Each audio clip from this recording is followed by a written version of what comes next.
నశించుచున్న వారికి వెరితనము గాని రక్షింపబడుచున్న. ఇప్పుడు రక్షింపబడ్డట, రక్షింపబడుచుండుటనా? ఏమండి? రక్షింపబడుచున్న మనకు దేవుని శక్తి. అసలు రోమీలకు రాసిన పత్రిక 13వ అధ్యాయము 11వ వచనం చూడండి.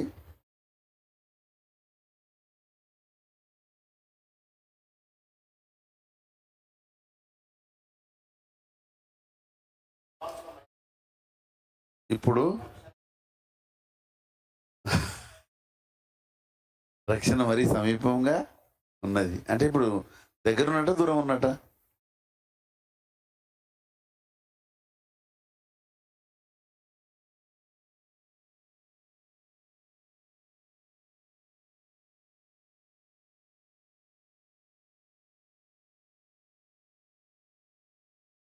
చెప్పండి. తనకు విధేయులైన వారికి రక్షణ. అంటే రక్షణ ఉంటుంది,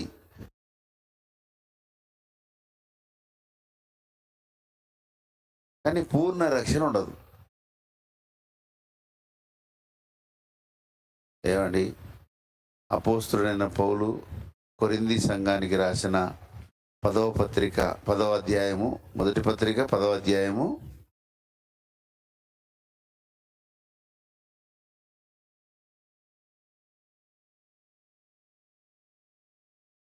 2వ వచనం నుండి చదవండి.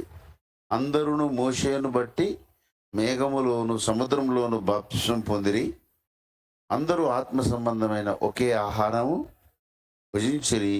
అందరూ ఆత్మ సంబంధమైన ఒకే పానీయము ఏలనగా తమను వెంబడించిన ఆత్మ సంబంధమైన బండలోనే త్రాగి. ఆ బండ అయితే వారిలో ఎక్కువ మంది దేవునికి ఇష్టలుగా ఉండలేకపోయిరి గనుక అరణ్యములో ఏమయ్యారట? సంహరించబడ్డారు. ఏంటి సంహారము? యూదా పత్రికలో మనకు అర్థమవుతుంది. ఏమండి? 5వ వచనం, యూదా పత్రిక 5వ వచనం. ఈ సంగతులన్నీ మీరు ముందటనే ఎరిగియున్నను, వినండి, నేను మీకు జ్ఞాపకము చేయగోరుచున్న ఏమనగా ప్రజలను రక్షించినను. చూడండి, ప్రభు ఐగుప్తులో నుండి ప్రజలను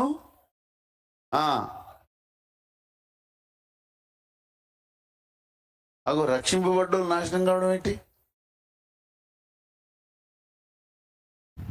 ఇప్పుడు సామెతల గ్రంథంలో రాయబడ్డ మాటకు దీనికి మరి కాంట్రాస్ట్ ఏంది? అడ్డం వస్తుంది కదా లేఖనము. ఏమండి?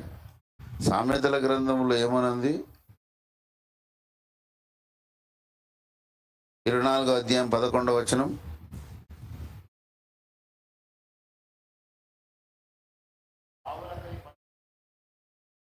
నాశమునందు పడుటకు.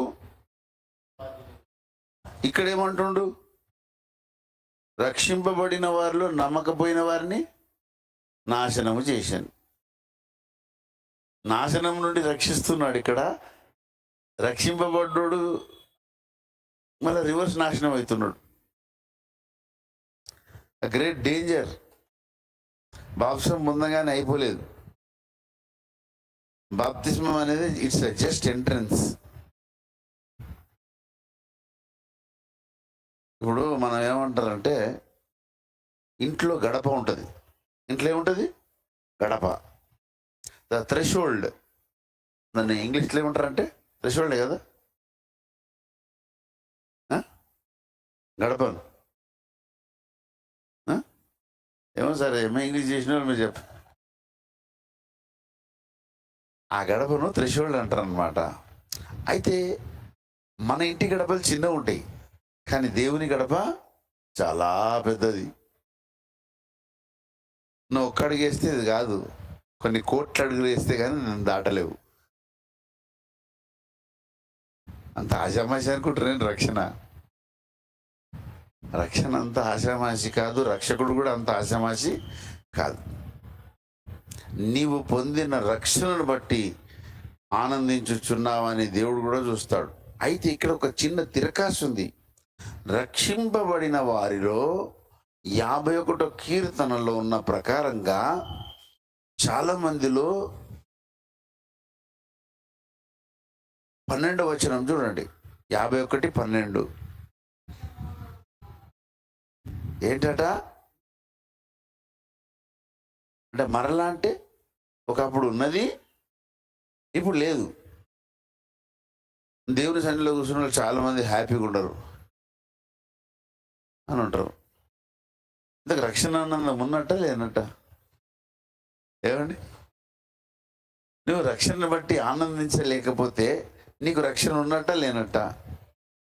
చూడండి, 21వ కీర్తన మొదటి వచనం ఏమంటాడు దావీదు? చూద్దాం. రాజు నీ బలమును బట్టి, నీ రక్షణను బట్టి, దేన్ని బట్టి హర్షిస్తున్నాడట? రక్షణ బట్టి హర్షిస్తున్నాడు కనుక నీ రక్షణను బట్టి నువ్వు ఆనందించకపోతే నీ రక్షణలో 7 మెట్ల ఆనందం ఉన్నది. ఎంత? 7 అంచెల ఆనందం ఉన్నది. నీ రక్షణలో ఈ 7 అంచెల ఆనందాన్ని నువ్వు చవి చూడకపోతే నీ రక్షణ పరిపూర్ణం కాదు. ఏంటో చూద్దాం. నువ్వు రక్షింపబడ్డావు. రక్షింపబడిన నీకు కొన్ని అంశాలు నీ రక్షణలో కొనసాగాలి. కొన్ని అంశాలు నా యొక్క రక్షణలో కొనసాగాలి. ఏంటి అంటే అవే పునాదులు. హెబ్రీయులకు రాసిన పత్రిక 6వ అధ్యాయము, హెబ్రీ పత్రిక 6వ అధ్యాయము మొదటి వచనం నుండి చదువుదాం. ఫస్ట్ ఆఫ్ ఆల్, రక్షింపబడ్డోడు దేన్ని వదిలిపెట్టాలి? నిర్జీవ క్రియలంటే జీవము లేని. ఏంటి నిర్జీవ క్రియలంటే? జీవము లేని క్రియలు. అవును, జీవం లేని క్రియలు ఏంటి చెప్పండి?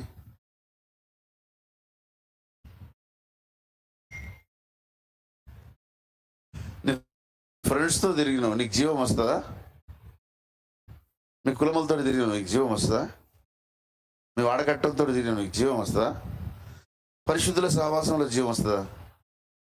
చెప్పాలి, నోటితో చెప్పాలి. పరిశుద్ధుల సహవాసంలో ఏమొస్తుంది? మరి నీకు పరిశుద్ధుల సహవాసం ఇష్టమే లేకపోయా? ఎప్పుడు నీ భాష సంకనాకబడితే, నీ భాష చెప్పిన మాటకే నువ్వు బద్దును కానీ ఏసయ్య నా భాష అనుకోకపోతే నీకు జీవం ఎట్లా వస్తుంది కదా? కనుక చాలా మంది చూస్తే జాలేస్తుంది. అందుకే కొంతమంది నేను సీరియస్ తీసుకోను, కొంతమంది దృష్టి పెట్టను. నేను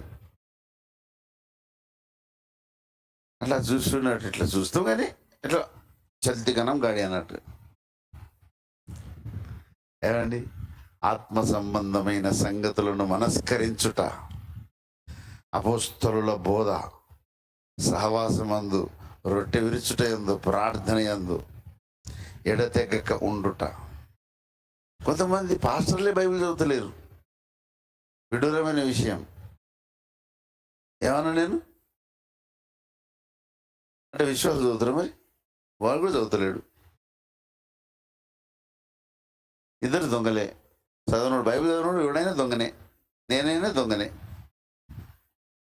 కనుక దేవుని పరిశుద్ధ గ్రంథమును దివారాత్రములో ధ్యానించాలి. బైబిల్ చదివితే బైబిల్కు మేలా, నాకు మేలా? చెప్పరు. చెప్పినట్ట, లేకపోతే బైబిల్ను నేను చదివితే నాకు మేలా, బైబిల్కు మేలా కదా? అందుకే అయ్యగారు రాశారు, మానవాళి జ్ఞానమే వైభవము సగే రత్నమే.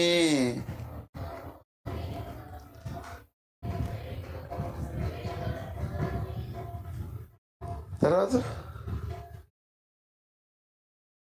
మాది మంతలు మెచ్చేతేనియ ననననదనియ వేద పుస్తకమ్మా, వేద పుస్తకమా.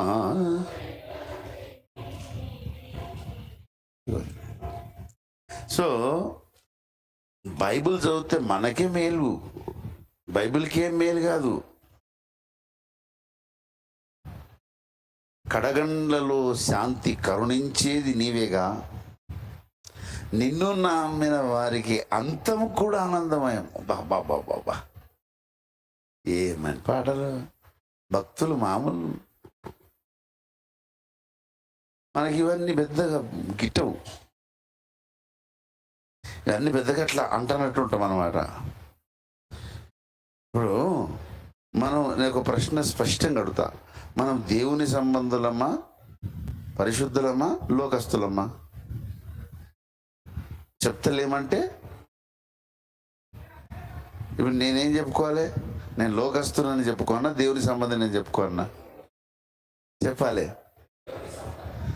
చాలామంది రాసుకుంటారు ఐ బిలాంగ్స్ టు జీసస్ కదా, I belongs to Jesus, but I don't belongs to church. అరే ఏ క్యా బాత్ హై భాయ్? ఇప్పుడు నేనే నా బండి మీద రాసుకున్నాను అనుకో, ఐ బిలాంగ్స్ టు జీసస్ అని, చర్చ్ నొక్కొని కూడా ప్రేమించా. మరి ఏసే ఎవరి కోసం ప్రాణం ఇచ్చాడు? ఆ సంఘం కోసం అది ఏసే ప్రాణం ఇచ్చాడు. ఏసు కావాలి కానీ ఏసు ప్రాణం ఇచ్చిన సంఘం అక్కర్లేదా? ఇదేం న్యాయము, ఇదేం లెక్క, ఇదేం సూత్రము? ఎక్కడు బాబు నువ్వు? అంతరిక్షంలో ఉన్నావు. యేసును ప్రేమించేవాడు క్రీస్తు సంఘమును ప్రేమించాలి, అపోస్తలిక బోధను ప్రేమించాలి, సహవాసమును ప్రేమించాలి, రొట్టె విరిచే ఆరాధనను ప్రేమించాలి, ప్రార్థనను ప్రేమించాలి. అప్పుడు యేసును ప్రేమించినట్టు. ఎట్లుందంటే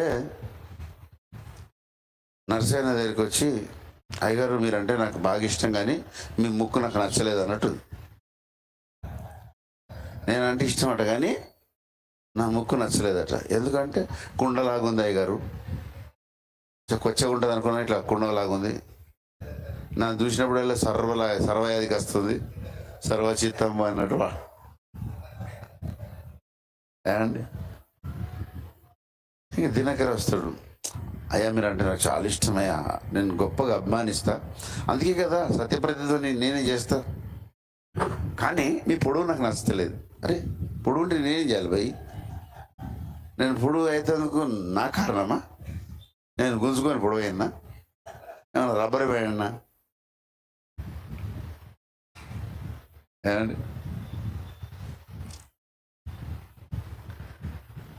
కనుక నేను ఇష్టం అంట కానీ నా మొక్కు ఇష్టం లేదట, నేను ఇష్టం అంట కానీ నా పొడుగు ఇష్టం లేదట. అదే ఏది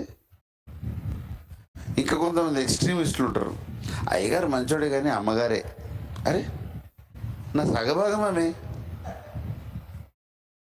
ఆమెను దేశించినామంటే నాకు సేవా స్ఫూర్తి ఎవరు? ఆమెనే కదా. అన్ని వేళలందు భూమి మీద ప్రోత్సహించేది అపోస్తలుడు, తర్వాత నెక్స్ట్ నా సాటి అయిన సహాయమే. కనుక ప్రభువునందు నాకు అత్యంత ప్రియమైన వారులారా, కోల్పోయిన నా జీరు కేశములు శిరమున పెరిగెను మరలా. చాలా దేవుడు గొప్ప వాడుకుంటాడు, రావాలా? ఏమండి మనిషి సకల కళా వల్లభుడు కావాలి. నాకే అట్లు సేమ్ పరిస్థితి నాకే ఉందనుకో, నేను బాధపడా, శాకాలంట. అరే తబల తల మీద ఎప్పుడు కొట్టుకొస్తుంది, తబల ఖాళీ ఉంటేనే అది కొట్టేస్తుంది. Let us be happy, let us enjoy the salvation. దేవుని రక్షణలో మనం ఆనందించాలంటే కొన్ని సూత్రాలు ఉన్నాయి. రక్షణలో నిబిడీకృతమైన అంశాలు రక్షణలో మనము పేర్చవలసిన అంశాలు ఏంటంటే, అపోస్తలుల బోధ లేకపోతే నీ రక్షణకు అర్థం లేదు. నేనేం చెప్పాను చెప్పండి?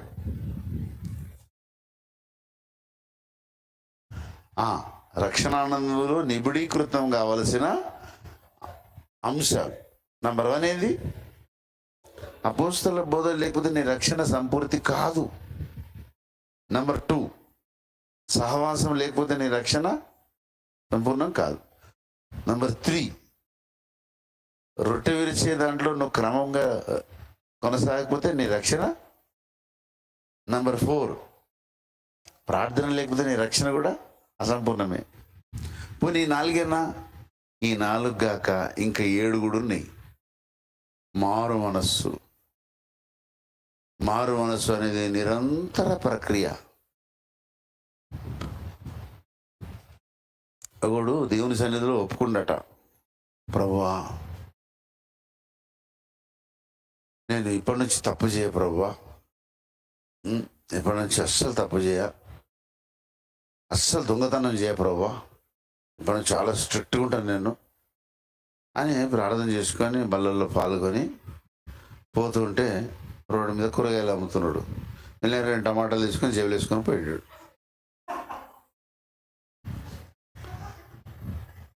వెతుకున్న రాగమైంది, కొడుతున్న తాళమైంది. జస్ట్ ఆరాధన నుండి బయటపోయేటప్పుడే అక్కడ కూరగాయలు అమ్ముతున్నాడు. మళ్ళీ 2 టమాటాలు జేబులు పెట్టుకొని పోయాడు. ఇక్కడ చెప్తివేంది, ఇక్కడ చేస్తేవేంది కనుక మానుకోలేని కొన్ని బలహీనతలు ఉంటాయి. దాన్ని మానుకుంటలేరు. సహవాసమునకు రావాలా రాకూడదా? ఏది నిన్ను రాణిస్తలేదు? నేను చెప్తున్నా, నేను సహవాసమునకు రాకుండా ఒకవేళ కుటుంబం అంటే కుటుంబాన్ని కూడా నేను లెక్క చేయ. I don't care my family. నేను సహవాసానికి రాకుండా నా ఉద్యోగం అడ్డం వచ్చినా సరే ఐ డోంట్ కేర్ చేసినా, ఇట్లా పట్టుకున్నా నా ఉద్యోగాన్ని. ఏం చేసినా, తూర్పు తిరిగినా చేసిన. అరే చాలామంది పెడతలేరు, తూర్పు తెలియదు దీనికి.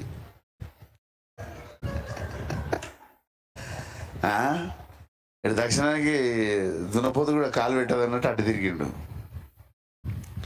కనుక నీ రక్షణ మారు మనస్సు మీద కూడా ఆధారపడి ఉంది. తర్వాత దేవుని అందలి విశ్వాసములో కొనసాగినంతసేపు రక్షణ ఉంటుంది. నువ్వు నిరంతరం మారు మనసు పొందినంతసేపు రక్షణ కొనసాగుతుంది. తర్వాత అనుదిన బాప్సం పొందితేనే నీకు రక్షణ కొనసాగుతుంది. తర్వాత ఏమన్నాడు? హస్త నిక్షేపణ, అనునిత్యం నీకు హస్త నిక్షేపణం కావాలా. ఇప్పుడు ఒక మాట చెప్తా, హస్త నిక్షేపణ ఎవరు చేస్తారు? అపోస్తలులు చేస్తారు కదా. మీకు మాట చెప్తారు, మీ ఆత్మీయ క్షేమార్థమై స్థానిక సంఘ కాపరి కూడా హస్త నిక్షేపణ చేస్తాడు. సేవార్థం కాదు, మీ ఆత్మీయ క్షేమార్థమై. కొంతమంది వస్తారు, అయ్యా ప్రార్థన చేయండి, 2 చేతులు ప్రార్థన చేస్తా. నేను సాధారణంగా 2 చేతులు ప్రార్థన చేస్తా. సమాధానము గలవదానవై దేవుని సన్నిధిలో వర్ధిల్లుదు గాక, దేవుని అభిషిక్తుడవై నిరంతరము ప్రభువులో కొనసాగుదు. ఇట్లా అంటే హస్త నిక్షేపణ సంఘ సేవకులు కూడా చేస్తారు. ఇప్పుడు దయ్యం పెట్టడం మీరు చేయబెట్టవాను, పెడతామా పెట్టమా? కొంతమంది భయపడతారు, పెడితే నా మీద ఎడ దుక్కుతుందని.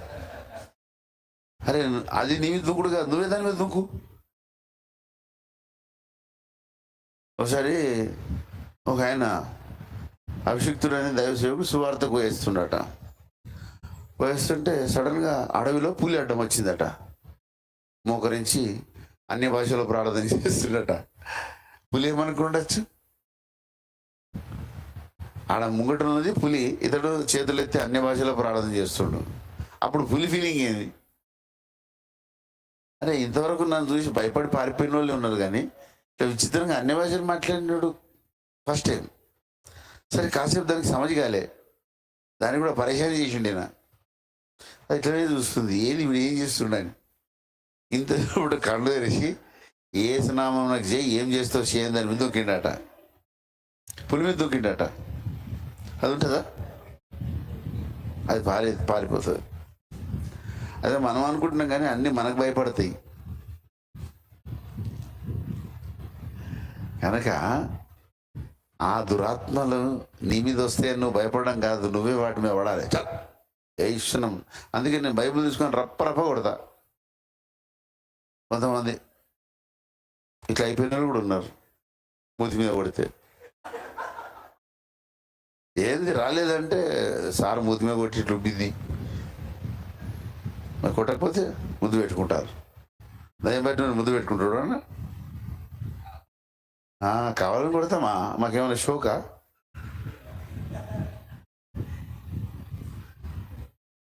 కనుక అంటే దుష్ట సంబంధమైన వాటిని సహించం. సో హస్త నిక్షేపణ. తర్వాత ఏమన్నాడు? మృతుల. అసలు నువ్వు చావడానికే ఇష్టపడతలేవు, నీకు రక్షణ ఎట్లా కొనసాగుతుంది? నీకు ఫకర్ ఎక్కువ. ఆడేదే నాకు చెప్పేది ఏంటట, దేవుని సన్నిధిలో కూర్చొని ఇప్పుడు నేను వాక్యం నేను చెప్తున్నా, ప్రభు అభిషేకించి చెప్తాడా? మరి ఆడ కూర్చున్నాడు, వాడేం నాకు చెప్పేదంటే నీకు పునరుత్థానం ఏడుంది? ఏమండి? అందుకే రాజరత్న్ గారు, ఎర్నెస్ట్ మల్ గారు, అసలు భక్తుల పాటల్లో ఎంత గొప్ప మర్మం ఉంటుంది తెలుసా? జీనేకి రాజు హే మరణేమే అన్నాడు. ఏమన్నాడు? జీనేకి రాజు హే మరణేమే. అదే వరుసలో ఇంకొక దైవజనుడు రాసిన పాట, మీకు ఇవి ఎవరు చెప్పరు, ఇలాంటి విషయాలు ఎవరు చెప్పరు. చెప్పటం దగ్గరికి ఏమో మీరు రారు, చెత్త చెప్పటం దగ్గర పోయి సంక నాకుతారు. చూడండి 601 పాట.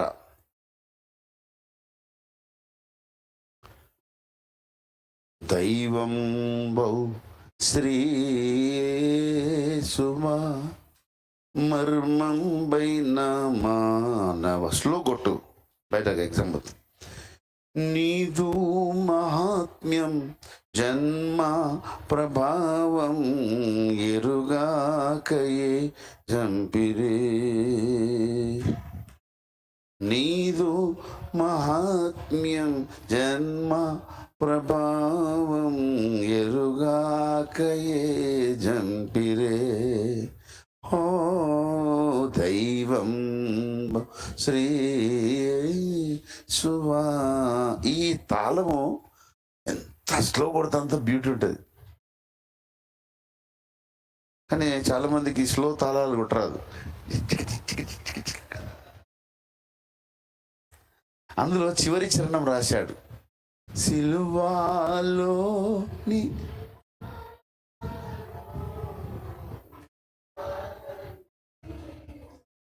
బా ఎంత బాగా పాడుతారు, రాగండి మంచి పాడుతారు మీరు, పాడండి.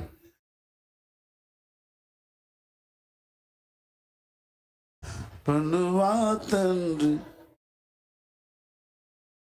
పాపి విమోచనమును పరమంగి. ఇక్కడ వినండి, మరణంబు పొందా. ఇప్పుడు చెప్పండి, మరణం పొందితే ఏం పుట్టింది? చచ్చిపోని విశ్వాసికి జీవం ఎట్లా కలుగుతుంది? ఇది నా ప్రశ్న. చెప్పాలి ఇప్పుడు మీరు. లోకం కోసం చచ్చిపోకపోతే అన్ని లోకం మీద ఉన్న కోరికలన్నీ తీర్చుకుంటున్నావు. సాపాటియా నో పాటే పట్టే పాటు. ఏది లోకం మీద నీకు వైరాగ్యం లేదు, అసహ్యం లేదు, సమాధాన పడిపోతే లోకంతో, నీకు మరణం ఎక్కడుంది? ఎంత అద్భుతమైన భక్తుడండి జోసఫ్ గారు. జేకబ్ గారి తమ్ముడు, అంటే ఇస్సాకర్ అయ్యగారులో బావగారు ఉన్నారు కదా, మామగారు, వాళ్ళ నాన్నగారు. మరణంబు పొంద జీవంబు పుట్టే. యేసయ్య శిలువలో మరణించినాక ఏం పుట్టింది? అది విశ్వాసి కూడా చచ్చిపోతే అప్పుడు జీవం కలుగుతుంది, పునరుత్థాన శక్తి అన్నమాట అది. ఎందుకు చాలా మంది నన్ను అన్నారు, అయ్యగారు మీరు అన్నీ ఎందుకు మానేసారు అంటే, అదే పిచ్చోడు, నీకేం తెలుసు? If I die for food, I live for some life.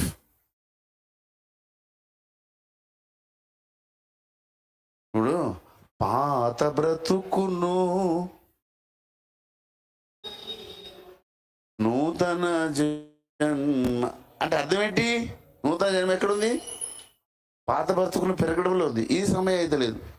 ఏదైనా చెప్పు సార్, మేము అంతే ఫిక్స్ అయిపోయినాం.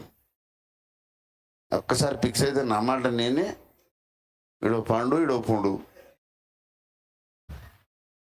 నువ్వు ఫిక్స్ కావద్దు. సైతాన్ కూడా నేను ఫిక్స్ చేసిండు. మరణంబు పొంద.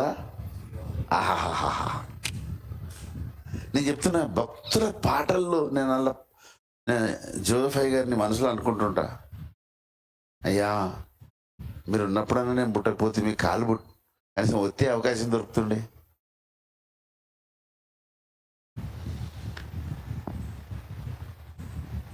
వీళ్ళ రెండవ కొడుకు, మొదటి కొడుకు, రెండవ కొడుకు, ఇద్దరు కొడుకులను చూసా జోసఫ్ గారి కొడుకులను నేను.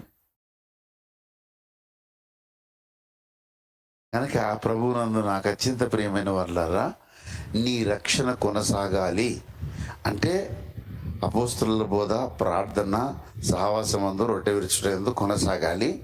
తర్వాత ఈ 7 పునాదులు: మారు మనస్సు, దేవుని యందు విశ్వాసము, బాప్తిస్మములను గురించిన మూలోపదేశము, అలాగే హస్త నిక్షేపణము, మృతుల పునరుత్థానము, నిత్యమైన తీర్పు, యేసుక్రీస్తును ముఖ్యమైన మూలరాయి. ఇవి 7, అవి 4. ఈ 11 తర్వాత ఈ 11టికి నీ సొంతగా, నీ పక్షంగా వీటి మీద నువ్వు ప్రదర్శించాల్సిన ఆసక్తి అంటే 12. ఈ 12 వైటల్ రోల్ ప్లే చేస్తాయి నీ రక్షణను కొనసాగించడానికి. ఈ 12 లేకపోతే ఒక్క అడుగు ముందుకు పడదు నీ రక్షణ. చెప్పండి, మన రక్షణ ఒక అడుగు ముందుకు పడాలంటే ఏమేమి కావాలా? అపోస్తల బోధ, సహవాసము. ఇప్పుడు సహవాసంలో కొనసాగుతున్నాడు ఒక తమ్ముడు వ్యక్తి. అతని రక్షణ ప్రశ్నార్థకమా కాదా? ఈ ప్రశ్నార్థకమైన రక్షణతో ఉన్నవాడు బల్లలో పాలు పొందొచ్చా? మీరు చెప్పాలి. అయినా సరే మరి తెగించి ఆవిడేం బిగుతాడు, నేను తింటా అంటే ఊళ్ళకి నష్టం. జాగ్రత్త, be careful, I'm warning you. अपना मनमानी नहीं चलता यहाँ पे. यहाँ का राजा मैं नहीं हूं, यीशु राजा है. यहाँ का राजा. రాజు ఎవరు? రాజులందరి నేలు మహారాజువు ఆయన రాజు. ఇక్కడ నీదిని చెల్లదు, నా చెల్లదు, యేసయ్యదే చెల్తుంది. ఎందుకంటే ఆయనే సంఘానికి రారాజు. ఆయన మాట వింటేనే రక్షణ కొనసాగుతుంది. ఎవరి మాట విందాం? కనుక ప్రభువునందు నాకు అత్యంత ప్రియమైన వారులారా, మన రక్షణ ముందుకు కొనసాగాలి అంటే దానికి కొన్ని అంశాలను జోడించుకుంటున్నాం. ఈ అంశాల మీద నీకు చులకన భావం ఉంది. ఏముందిలే, ప్రార్థన చేస్తే ఏమవుతుంది తమ్ముడు? ప్రార్థన చేయకపోతే నీ రక్షణ ఒక అడుగు ముందుకు పోదు. కొంతమంది ఆదివారం బల్లలో పాల్గొన్నారు, పోయినా రాలేదంటే రాలేదు, ఇంక సీరియస్నెస్ లేదు. పోయిన వారం ప్రభు శరీరం తీసుకున్నావా అంటే అంటాడు. మరి మీ పక్కింట్లో ఫంక్షన్ అయినప్పుడు అది పోలేదా అంటే దానికి పోయినా గుత్తం వేసిన. అది గుత్తం వేస్తే కానీ ఇది మొత్తం తీసుకో. అంటే దేని మీద నీకు శ్రద్ధ ఉంది? ఈ ఆహారం నిన్ను జీవంతో నింపుతుంది? నీ పక్కడు పెట్టిన బొంతల కూరనా?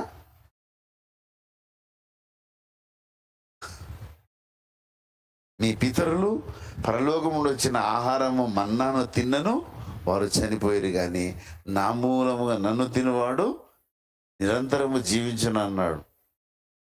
యేసయ్యను తినడము, యేసయ్యను పానము చేయడంలో నీ రక్షణ అడుగు ముందుకేస్తుంది.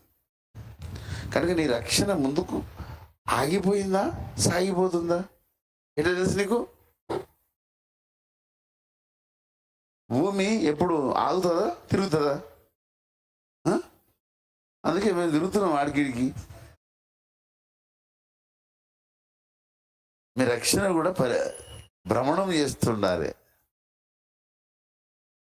నీ రక్షణ కొనసాగుతూ ఉండాలి, ఆగద్దు రక్షణ. ఇశ్రాయేలు యాత్ర చేసిరా లేదా? కనాను చేరే వరకు ఏం చేశారు? యాత్ర.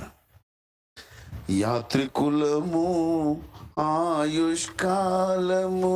కొంతమంది అక్కడే అయిపోతారు అనమాట. ఇక రక్షణ పరిపూర్ణం అయిపోయింది అనమాట వానికి. ఇల్లు దాటాడిగా ఏంది అంటే, యేసునంగీకరించితి దైవపుత్రుడనైతిని. కథం పుత్రుడు అయిపోయినాయి. ఎందుకు నాకు? మరి ఇవన్నీ ఓడి చేస్తాడు బాబు. సత్యాన్ని వాడు పరిచయం చేస్తాడు, దర్శనాన్ని వాడు పరిచయం చేస్తాడు, అపోస్తలిక బోధ చెప్తాడు, యజమాని యుద్ధముడు చేస్తాడు. అంటే అది మన సబ్జెక్ట్ కాదు.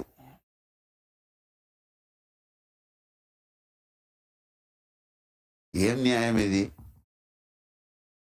అన్యాయస్తులు దేవుని రాజ్యమునకు వారసులు కారు. కొరింథీ పత్రిక 6వ అధ్యాయము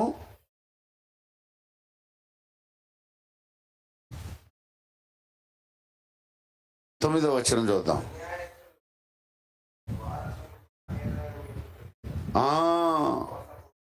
చూసారా? అన్యాయస్తులు దేవుని రాజ్యానికి. నువ్వు అన్యాయం చేస్తున్నావు అనుకో, దేవుడు నిన్ను రాజ్యంలోకి అడుగు పెట్టనీయడు. జాగ్రత్త. ఏం అన్యాయం చేసినాయి కానీ నేనంటే నీ మనసాక్షి చెప్తుంది ఏం అన్యాయం చేసినావు. అపోస్తలుల బోధ వినడానికి నువ్వు శ్రద్ధ చూపెట్టలేదు, అదే నువ్వు చేసిన అన్యాయం. రొట్టె విరుచుటేందు నీకు సీరియస్నెస్ లేదు, అదే నువ్వు చేసిన అన్యాయం. సహవాసానికి అసలు ఎప్పుడు కూడా అన్యాయాన్ని కొట్టినావు. దొంగ తప్పించుకుపోయినట్టు తప్పించుకుపోతున్నావు. తప్పించుకుపోయారా తాంబెట్టి బుర్ర అన్నట్టు, అదే నువ్వు చేసిన అన్యాయం. ప్రార్థన మానేసినావు, అదే నువ్వు చేసిన అన్యాయం. నీకు మారు మనసు లేకుండానే రక్షణలో కొనసాగుతున్నావు, అదే నువ్వు చేసిన అన్యాయం.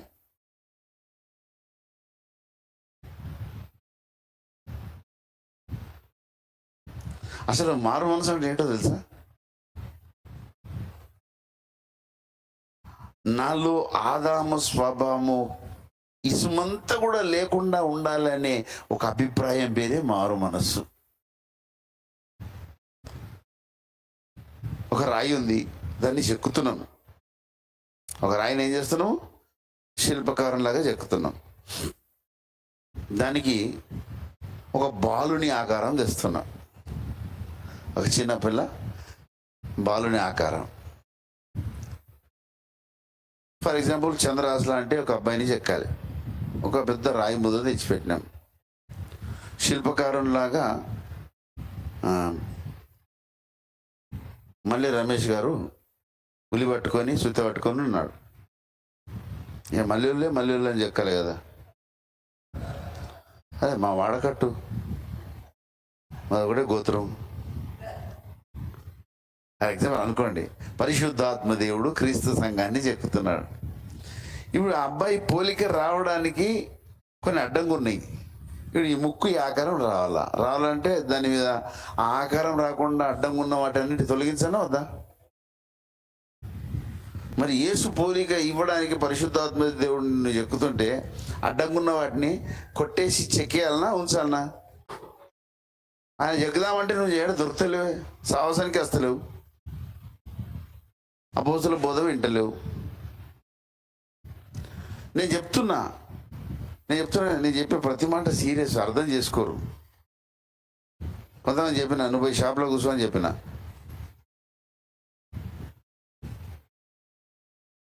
సాటి అయిన సాయం కదా, ఉండాలని చెప్పా.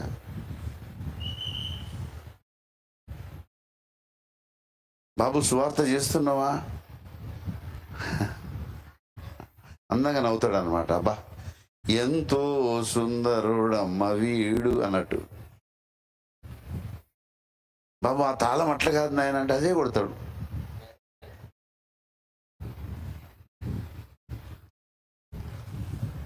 ఇది ఒక సి మేజర్లో నేను పాఠం ఇస్తున్నా.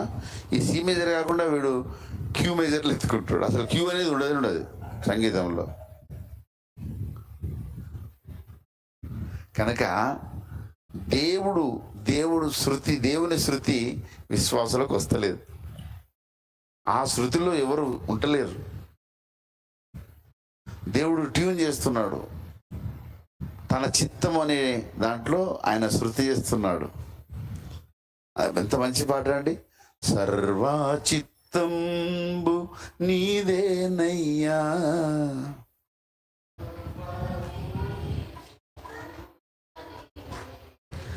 సారే పైన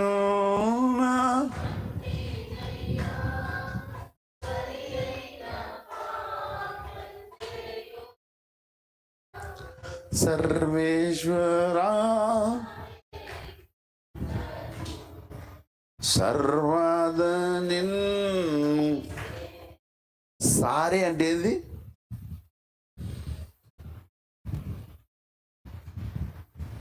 సారే సామాన్ అనుకుంటారు, నాకు తెలుసు. లబ్ధ ప్రతిష్ఠలు అందరూ అదే ఆలోచిస్తారు.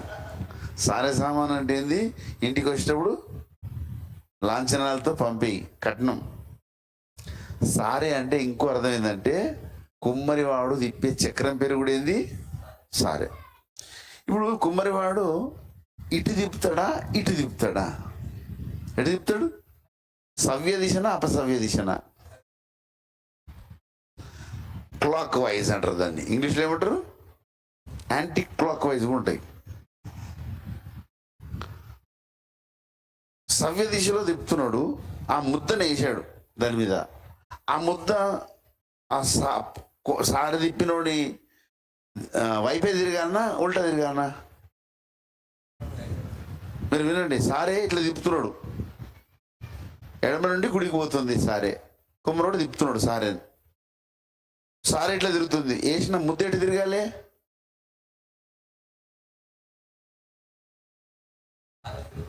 సారే దిశలోనే తిరగాలి. సారే మీద ఉన్న ముద్దే సారే దిశలోనే తిరగాలి. కానీ దేవుని సారే అనే ముద్ద మీద పడ్డ ఈ సార్లు ఉల్టా తిరుగుతురు. సార్లు ఉల్టా తిరుగుతురు. మారు మనసు లేదు. సారే దిశగా ఉన్నారా? ఇటు తిరిగితే పాత్ర అవుతుందా? ఇటు తిరిగిన పాత్రలన్నీ వాడుకునే పాట. పనికిరాని పాత్రను నేను.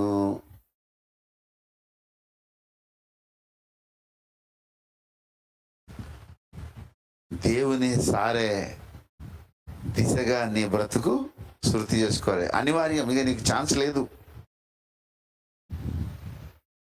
You don't have any chance. నువ్వు అనుకుంటుండొచ్చు నాకు పెద్ద బలగం ఉన్నది. నీ బలగము కాకుల కోసమే పనిచేస్తుంది. నీ బలగము కాకుల పిండం కోసమే పనిచేస్తుంది అంటున్నా. అన్నదాకా పనిచేస్తుంది. అసలైన బలగం ఏం తెలుసా? దేవుని చిత్తమును నెరవేర్చట్లో ఉన్నంత బలం ఇంకెక్కడా లేదు. కనుక దేవుని చిత్తానుకూలమైన ఆత్మీయ జీవితమును కొనసాగిస్తే గాని మన రక్షణ కొనసాగదు. చలో, మన రక్షణ కొనసాగునట్లుగా మనల్ని మనం దేవుని సన్నిధిలో సిద్ధం చేసుకుందాం. రండి, ఇది పాప క్షమాపణ సమయం.